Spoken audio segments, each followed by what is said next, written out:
Alright, welcome back to the channel. DIY Dad here. Today we are going to make beef jerky in an electric smoker. So, there you go.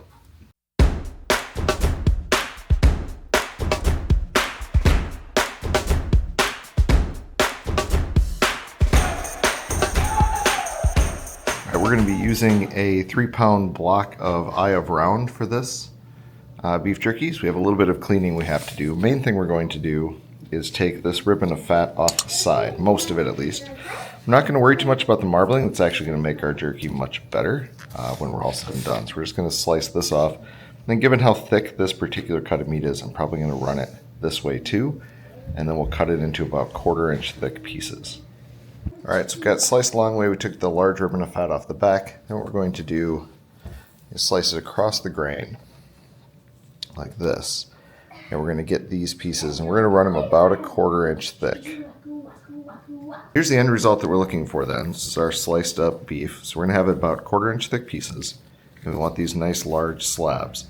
And then our next step is going to be to season them. So you can see by doing it this way, aside from that one big ribbon of fat, which I maybe didn't have to even cut off, but I chose to anyway, all we have is kind of this left and very, very little waste. There's almost no trimming necessary.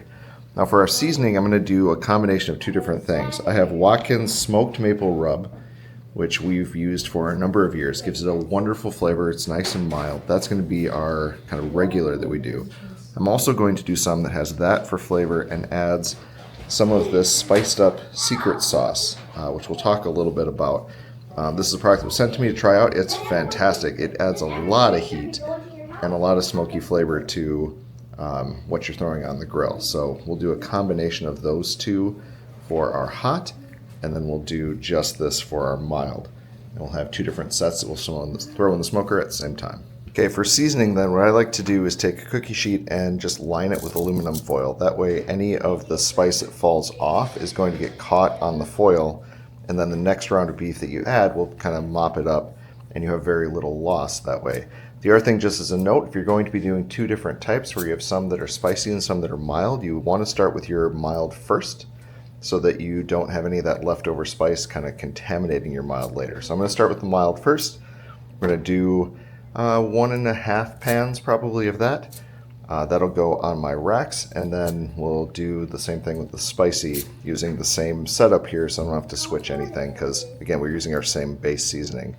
The other thing when you're talking about the smoker itself is you're going to make sure that your mild is above your spicy, so you don't have to worry about any dripping coming down within the smoker and bringing that extra heat that you weren't anticipating. With this method or with this style, you're going to get better flavor the longer you allow this to rest after you do your actual seasoning. I will say, however, I have oftentimes done this and thrown them immediately into the smoker, and they still taste fantastic. So I'm going to get these seasoned up. Essentially, I'm just going to be pouring seasoning across the top of this, using my gloved hand, kind of rubbing this in, and then flipping them over and doing the same. I don't bother with any oil or anything like that. Haven't ever really needed it for this process. So here's our first round of seasoning added. You see, I'm not too worried about the stuff that fell between, because when we flip these over, we'll kind of mop that up as well, and then the next round will catch it. But I put a pretty heavy layer on throughout this. Just get it nice and coated. Try to get your edges as well. And like I said, we'll flip these over, and we're going to season the opposite side next, so that we have good coverage on both sides. These then will go in a Ziploc bag. That's going to rest in the fridge for a little bit while our smoker preheats, and then we'll get everything all prepped and ready to go. Okay, so for our spicy then, we've got our mild already bagged up. We have our base seasoning on, and the next thing we're going to do is add this secret sauce blend from Spiced Up. So this is an interesting company. They do a bunch of all-natural spices. I'll show you some more about the ingredients of this in a minute, but this seasoning is a great additive to pretty much anything that I've used when I'm trying to get a little bit of heat. Now, my family doesn't do spice very much, so this is kind of just for my stuff, which means I tend to do like one with this and then the rest without, because it does add quite a bit of heat pretty quick.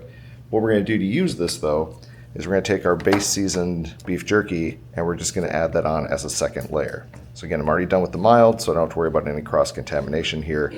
We'll put that across the top, and we're going to bag both of those up and then I'm going to get my smoker preheating. I have an electric smoker. It takes a little bit of time, especially because it's only about 3 degrees outside. And we're going to heat that up to about 200, but then we're going to smoke at 165. So we'll get it kind of started a little bit high, get the smoke going, and then we'll back it off a bit. So I apologize, the audio for this clip went a little bit weird, so I'm having to re-record it. But what you're seeing here on the screen are the end results of the 2 layers of seasoning on this spicier version of the beef jerky. So I have my flavored seasoning, my smoky maple rub, and then I'm adding the secret sauce on top of it. And I'm not too worried about anything that falls in between, since it's all in that pan, and I can mop it up and maximize my investment in the seasonings because I go through quite a bit. Okay, so our beef has rested, and you can see that there's some liquid that's collected because of the salts and sugars that are in the rub. So what we're going to do is we're going to get these onto our grates, but we're also going to pat them dry with paper towels so we get as much of that moisture off so we don't have to let the smoker dry them as much. That'll help them to cook better, and they won't get that kind of film of oil on top when they're all done. All right, so here are my racks in the smoker. Yes, the smoker is dirty. It's really cold, and I haven't had time to clean it all season, but that's where we're at. So spicy is down here in the bottom, then my 2 milds are on the top. We are sitting at 200 on the preheat. I'll be dropping this down to 165, and they're going to smoke for 3 hours at that temperature. All right, so those are in the smoker. Those are going to smoke for 3 hours at 165. And while they're there, I wanted to chat with you just really briefly about this.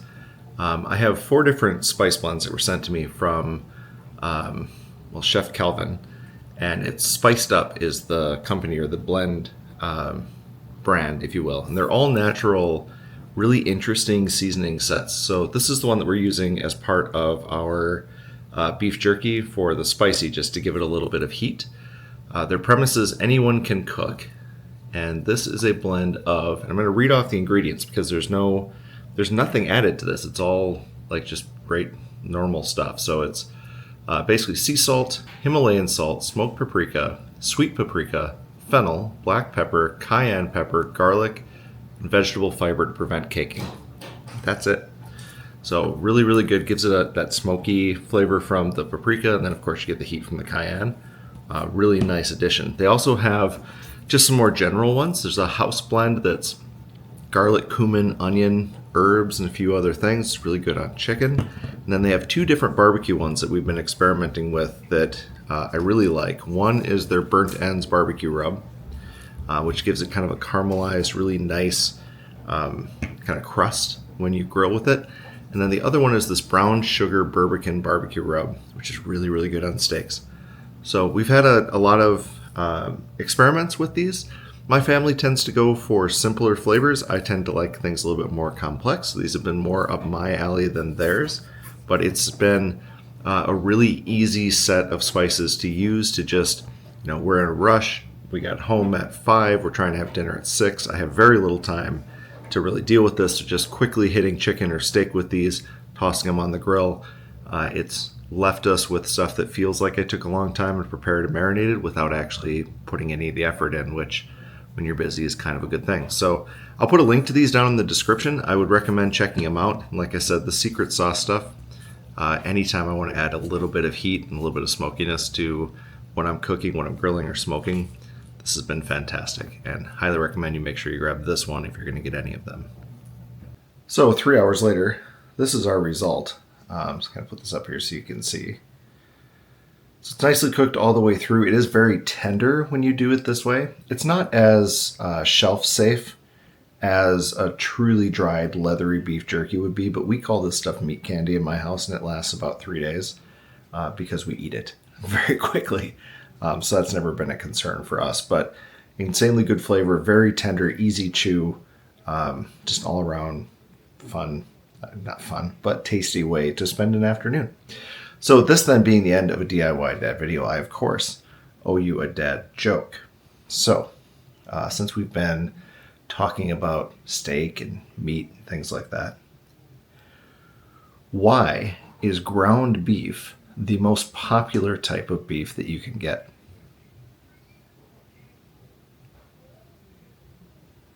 Well, it's because those flying cows are really, really hard to catch.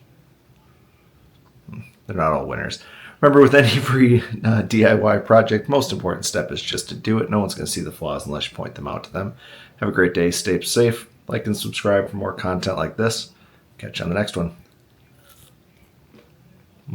Well, it's good. I wish you could taste this. It's amazing.